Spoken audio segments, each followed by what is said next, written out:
up, Internet? Welcome to day 2 of this series. Yesterday was a pretty okay day. I just ended up doing a lot of research about different things, like kind of what can be business expenses, and just kind of my head was there. And then I was looking at some YouTube videos too, until pretty late for me, which is like 9 p.m. or so. Just because I'm an old man that likes to go to sleep early. But so that was about it. I really feel like it didn't go anywhere necessarily, like move the needle or anything, but it was, I guess, good knowledge to have. Today, on the way to a doctor's appointment, running on time, which is not normal for me. I like to be 20 minutes early to everything, so I left in time for that, but then realized that the car was going to run out of gas, and then the gas station was closed, so I had to pivot.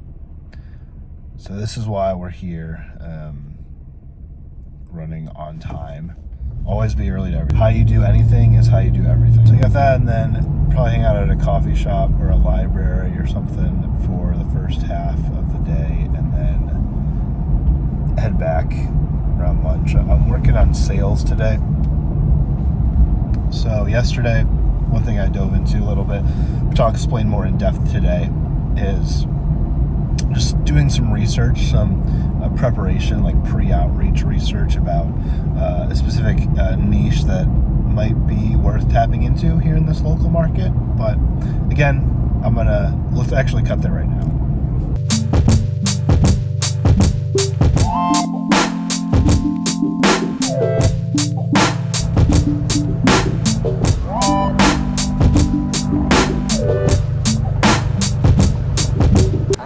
Back. I am at the crib. I went out to a library for the first half of the day and was kind of continuing to do some research, some client outreach prep work, and I really wanted to just kind of bring this into the fold here and just show you guys just how valuable this can be. So first, I've been pitching by industry. So basically, like, whatever that industry is, and let me actually pull this up here. Oh, this is it. Okay, so I'm going to pull it up. So I asked ChatGPT to give me a list of high-ticket industries that are important marketing, because what you need, like, we need the sweet spot here. We need an industry there's a yellow jacket. Oh, gosh, that almost landed on me. Did you get that? Oh, yellow jacket almost landed on me. Anyway, Anyway, we need an industry that is that has the money to spend, which, you know, more than likely means that they're in a high-ticket industry. It costs money. The average consumer is spending a lot of money for their product or their service.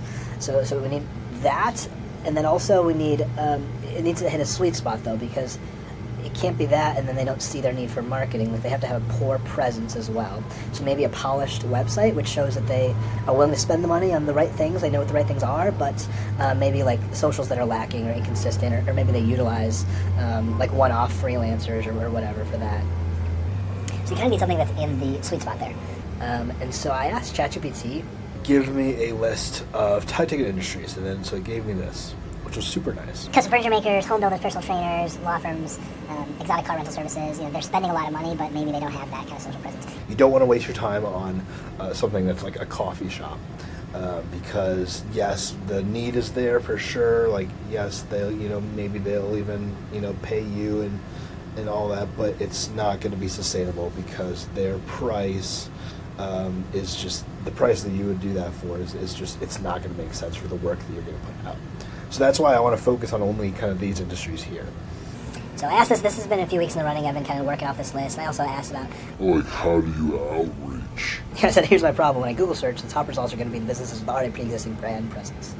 Right, it's kind of like a paradox there. It's like you're looking for companies that are bad at marketing. Reverse engineer by social media scraping, local directions in Yelp. I found that Google Maps, Apple Maps works really well.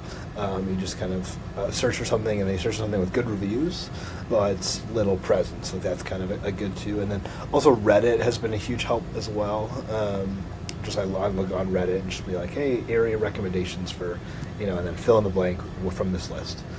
Because people are speaking highly of them, they do good work, but maybe they're just, that marketing is only word of mouth. So that's kind of how I've been approaching this. And so recently, I've been kind of diving into private security firms here.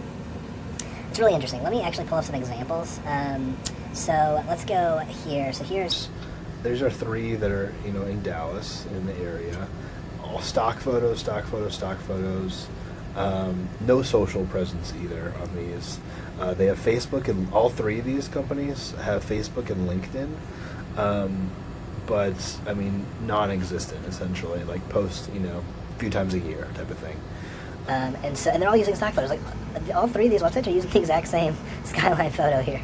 So They need help. I personally have no experience really in this industry, and so I've been kind of using the last few days just to do a little bit of just groundwork, a little bit of research on what it looks like and what how that can be structured, and also trying to do some market research as to like what are companies that are doing exceedingly well. That's essentially what I've got. What I'm going to do is, it's 3:30 in the afternoon. I'm going to call these companies. I assume they're not going to be on top of email, and so I'm just going to call the company. I actually asked GPT to generate a script for me, which is really nice. I put it in Notion. Hey, I just came across your website, social media. I have a quick question. Is there a reason that you're not more active on social media? They answer. And I was like, cool, I actually put together a short video, or can I put together a short video with a few ideas on kind of how you can bring in more inquiries, and send it over, would you be open to checking it out? Just kind of have a conversation over the phone with, some of these companies. And then literally, like, end the conversation on the phone, record a Loom video just like this, using Loom, and then just send it over via email within minutes. My hope is to keep that video shorter than this is, so like maybe 2 minutes, and just kind of basically just bring it up. Just here's your website, versus here's competitors, and there's not a big difference. Like, if I am a potential customer, I'm not compelled to one of these 3 options, and I'm just picked 3 random options in the area. There's a lot more, and it's all the same. And so you can stand out. You have an opportunity to stand out, with engaging content, with a headliner video. That's the first thing you see. Even something as simple as that, I think, can generate a lot more inquiries. And I can also point out, like, hey, like, all 3 of these websites here have a contact button, contact us form. Great. So this funnels to same thing. Contact us form.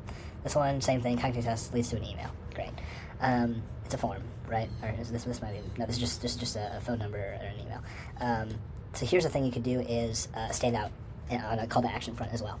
Maybe instead of a button that says contact us now, is a button that says free security estimate, or free security review, or whatever. It's the same thing as contact. It's the exact same thing. But from a consumer, for me doing some market research here on if I potentially want private security, that's going to be way more appealing to me. Like, that is going to be what I gravitate towards. So I guess what I'm selling is a little bit of website rework, in addition to just content, like video. Plus, I could also make them a landing page that's separate from their website too, that way I can track kind of who's clicking the links, who's kind of how that traffic, what percentage of that traffic is, from things that I do directly, and then what percent of the traffic is, already organic from, however they're already existing, with their practices. But anyway, I'm getting a little bit too into the weeds there, but my point is that I'm about to call these companies, see if they answer, and just kind of go from there, make them a Loom video, and then send it over to them immediately afterward, these 3 companies, and then just kind of see where we go from there. And I don't expect me to call and the owner picks up, the right person picks up necessarily, but I think it'll be a good start. and then my next step, and this will be in the at the end of the video. The video that I make for them is that it's kind of outlining of what the next step is. It's never this part of the sales process is never about, if you think about tennis or basketball, balls in your court. That's not true. It's I'm always in the driver's seat. That's me doing a successful job in this process means that I am always in the driver's seat. So I'm always guiding the conversation. I'm always telling them what their next step is. It's always informative, kind of in one way. Basically, it's not like a me wait on them or for any reason whatsoever. You're just gonna lose clients that way, or lose potential clients that way. So, let's find a time next week for us to just further discuss this, and I have some additional ideas. Here's a link if you're interested. I think that's kind of be my next step there. So, I know that was a lot, but I'm about to do this. Call these businesses, and then just kind of go right into this. So, just close the laptop for the day, but just kind of final update. Went 0 for 3 for those 3 that I reached out to. One of them just hung up on me, which is whatever, it's fine. The other one, actually, maybe it might be a little, there might be some synergy there. He kind of just said, he was like, yeah, just send me an email with your services, and then he kind of ended the call after that. So maybe. So sent a Loom video after that one. And then the third one went to voicemail just because the line was busy. So just sent an email, and then I'll follow up again on both of those two. Probably tomorrow or the next day. So definitely this week though. So that is going to do it for day 2 of this series. And I hope that you are getting some benefits, some knowledge from kind of this, and just seeing the inner workings of kind of me doing this. So again, to reiterate, I still have a full-time job.